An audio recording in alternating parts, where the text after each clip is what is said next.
Okay, so this is my presentation on ECMO. So what is ECMO? ECMO is extracorporeal membrane oxygenation, or a form of extracorporeal life support, ECLS. It circulates blood from a patient to outside the body through a machine that does the gas exchange and returns it. There are 3 types, but we're only going to really talk about the 2 that are actually used. There's VA, which is veno-arterial, VV, which is veno-venous, and then AB, which is arteriovenous, which I believe is something that is currently being worked on. It consists of cannula or large catheter tubes inserted into the blood vessels to remove and return blood. There's also a membrane oxygenator, which works as an artificial lung that oxygenates the blood, and as well as a warmer and a filter, which is machinery that warms and filters the blood before the cannula returns it to the body. And then here there's a little picture of an example of an ECMO machine on a cart. And then a little history. So this is just a timeline of important information in regards to how ECMO has evolved over time. So it shows in 1953, first successful open heart surgery using cardiopulmonary bypass. 1971, VA ECMO was used successfully for resuscitation in the setting of chest trauma and ARDS. And then all the way to 2012, VA ECMO initiated pre-hospital for the successful resuscitation of cardiac arrest. And then I had also read in an article from Cambridge, as far as milestones in the history of ECMO, that some people, so it looks like in 1635 to 1703, Robert Hooke conceptualized the notion of an oxygenator. So it actually, the idea of oxygenating blood actually started way further back than what I had read originally. The purpose of therapy, so the picture here is just a basic ECMO circuit showing the machine, the arterial return, the venous drainage from the body going into the machine, and then being returned back into the body. So the purpose of therapy is to temporarily support cardiac and pulmonary function of a patient that is unable to maintain adequate tissue oxygen delivery. So ECMO pumps blood, delivers oxygen to the blood, as well as removes CO2. And then who is it indicated for? So some pulmonary conditions in which ECMO can be used would be ARDS, or acute respiratory distress syndrome, pulmonary embolism. There's mention of it possibly being indicated for COVID patients. Congenital diaphragmatic hernia in infants and neonates, meconium aspiration, obviously in neonates, flu for hantavirus pulmonary syndrome, pulmonary hypertension, pneumonia, respiratory failure, and trauma. So some heart conditions that ECMO can be used for, or that is indicated for, would be heart attack, cardiomyopathy, myocarditis, sepsis, severe hypothermia, any post-transplant complications, and cardiogenic shock. Patient selection. So besides just the original indications that I just spoke about in regards to pulmonary or cardiac issues, there needs to be certain criteria that the patient fits into to be eligible or even considered for being placed on ECMO. So hypoxemic respiratory failure. With the P to F has to be less than 100 millimeters of mercury despite like optimization on the ventilator. So once the patient's been kind of maxed out on support on the ventilator as far as tidal volume, PEEP, their IDE ratio, then they would be considered eligible or a good fit to try ECMO.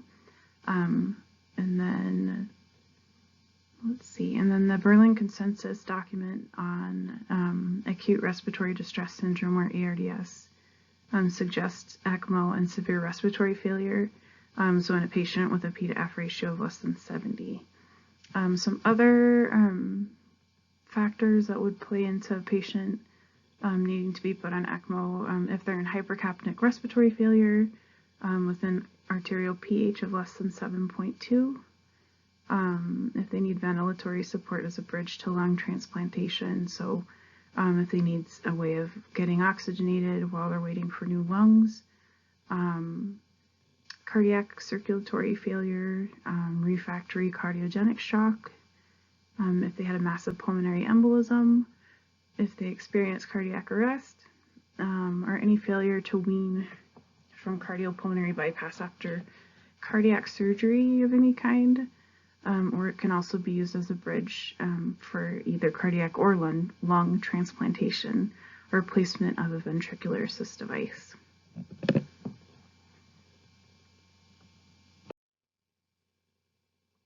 And then some contraindications. So the only absolute contraindication to ECMO would be a pre-existing condition that's incompatible with recovery.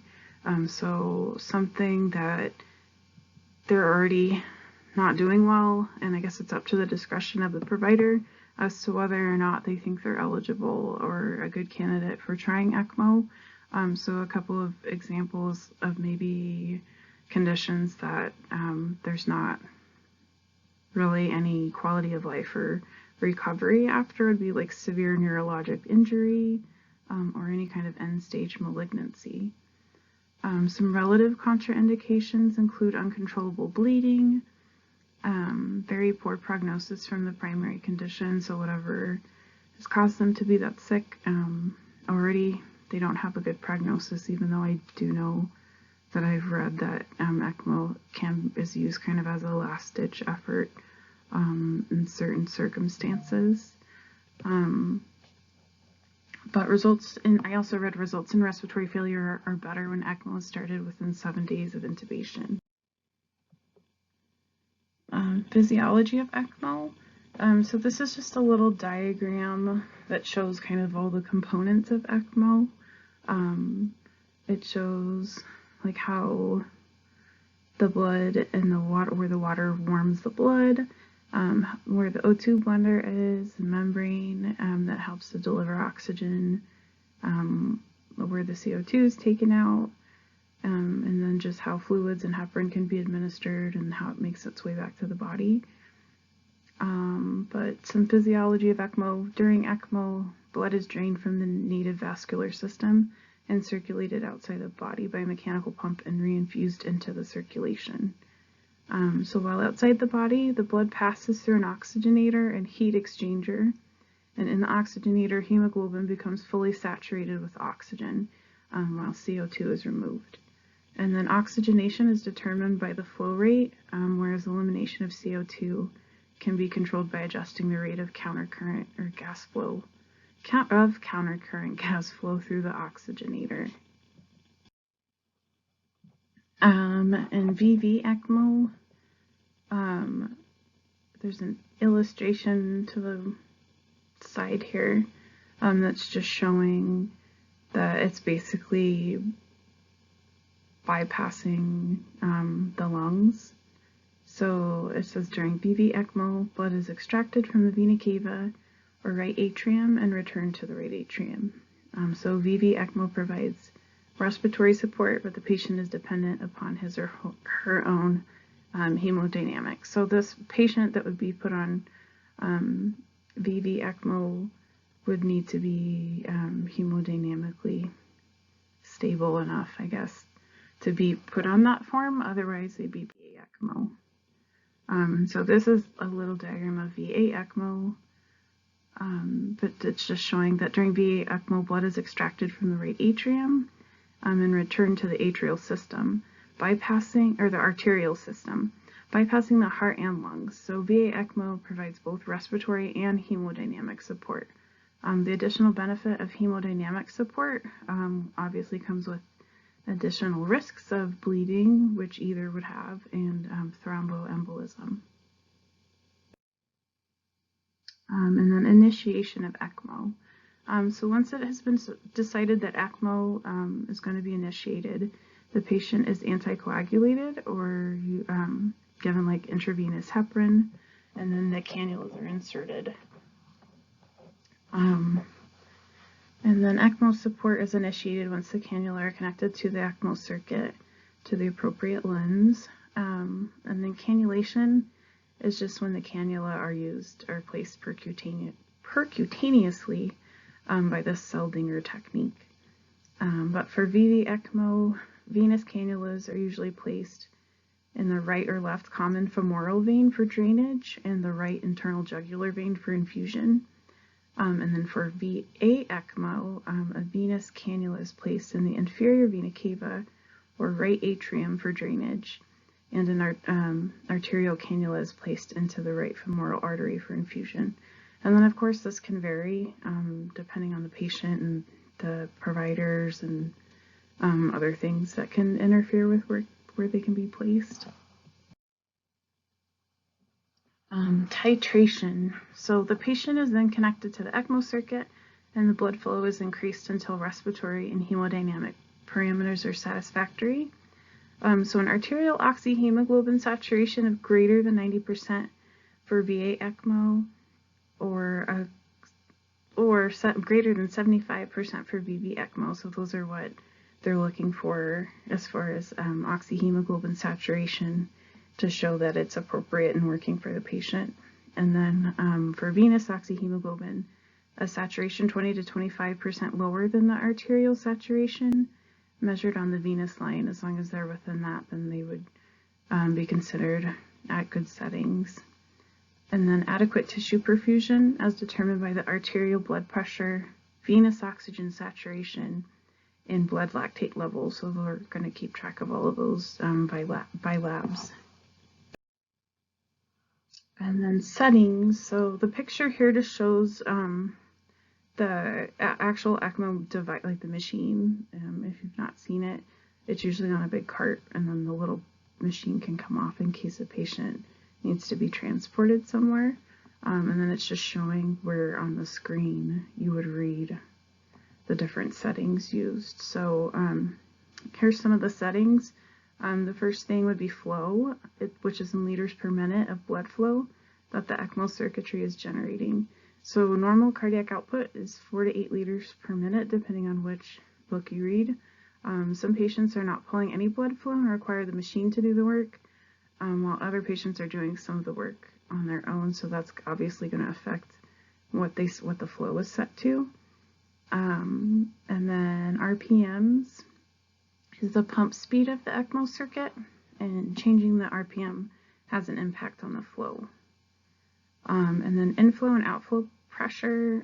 These values represent the pressures of the inflow and outflow cannulas, and those are two of many things that are kept a close eye on when a patient's on ECMO, just because certain cannulas having a decreased flow or an increased flow can show kind of what's going on inside the patient's body, and if there's any issues, and that way the tech or the nurse that's running ECMO can make changes as needed. Sweep is the setting that controls how much CO2 the ECMO machine removes from the blood, and there's large and fine tuning adjustment for that. And then obviously FiO2, there's an oxygen mixer that determines the FiO2. Let's see. And then anticoagulation. So depending on the hospital protocol for anticoagulation, labs will be drawn to check on the patient's anticoagulation and to adjust the heparin dosage. So a few labs that they'll check obviously is the ProTime or PT, maybe every 24 hours, and the normal value is 11 to 14, and that's normal for everyone and people that are on ECMO. And then maybe an APTT, which is activated partial thromboplastin time. They may check that every 24 hours, and the goal for a patient on ECMO is about 50 to 80 seconds, where the average person, they would be okay with that being 22 to 35 seconds. Obviously, because they don't want someone to clot as easy. And then The fibrinogen might be checked every 24 hours. A goal would be 250 to 300 milligrams per deciliter, which is normal for a patient not on, or a person not on ECMO. And then for platelets, they may check every 6 hours, and a goal for platelets is anything greater than 60,000 microliters. And then obviously normal for someone not on ECMO would be 150 to 400,000 microliters. And then for weaning, so weaning is going to depend on whether they're weaning from having some kind of cardiac issue or respiratory issue. So patients with respiratory failure, improvement in radiographic appearance or pulmonary compliance and arterial oxyhemoglobin saturation would indicate that the patient is ready to be taken off ECMO. And then for cardiac patients, enhanced aortic pulsatility correlates with improved left ventricular output and indicates that a patient may be ready to be taken off ECMO. And then some more information on weaning. And then on the right, it's just showing that ECMO machine and all the other machines that work, the oxygen blender. It's all in one big cart, and that's usually how it's set up. But VV ECMO trials are performed by eliminating all countercurrent sweep gas through the oxygenator, and then extracorporeal blood flow remains constant, but gas transfer doesn't occur. So patients are watched for several hours, during which the ventilator settings that are necessary to maintain adequate oxygenation and ventilation off ECMO are determined. So they basically have them still connected to a ventilator, and they're just not transferring gas, I guess, in the blood through the ECMO machine to make sure that they're able to do that on their own and that they're not requiring the machine anymore to oxygenate the blood and remove CO2. And then for VA ECMO, the trials require temporary clamping of both the drainage and infusion lines while allowing the ECMO circuit to circulate through a bridge between the arterial and venous limbs, which prevents thrombosis of stagnant blood within the circuit. And then in addition to the arterial and venous lines, they should be flushed continuously with either heparinized saline or intermittently with heparinized blood from the circuit. And then VA ECMO trials are generally shorter in duration than VV ECMO trials, and that's just because of the higher risk of thrombus formation. And then just some additional details about ECMO. So a patient can be on ECMO anywhere from 5 to 30 days. I'm sure there's patients that might be outside that range as well. The longer the support, the increase of complications. And then there's quite a few studies and information that I've read as far as ECMO, and it's kind of hard. I would have to have a gigantic list to show all the statistics on who survives from ECMO and who doesn't. And I feel like the best kind of rounded answer I can give would be that most patients that only, I think it was most patients that have like a 60% or 20% chance, or no, that only had a 60% chance in improving from the condition they had before they were put on ECMO, have like a 20% increase in chance of surviving. But yeah, there's a lot of other statistics about like individual like illnesses and how ECMO works and at what point they're put on. So there's kind of too many factors that go into that to just give all of that information because it's a lot. And then ventilator settings are reduced during ECMO in order to avoid barotrauma, volume trauma, and oxygen toxicity, because oxygen's obviously being delivered through ECMO as well as through the ventilator, so we have to be careful. And then as far as preventing barotrauma or volume trauma and oxygen toxicity, plateau airway pressure should be less than 20 centimeters of water, and the FiO2 should be less than 50%.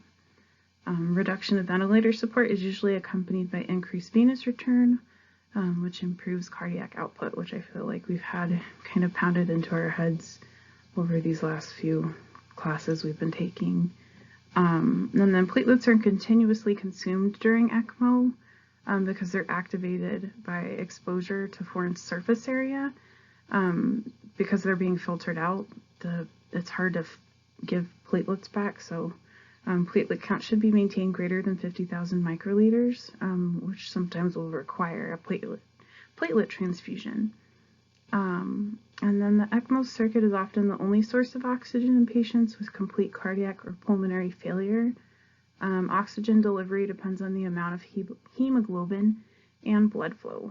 The risks of high blood flow outweigh the risk of transfusion, so hemoglobin is maintained over 12 grams per deciliter in ECMO patients.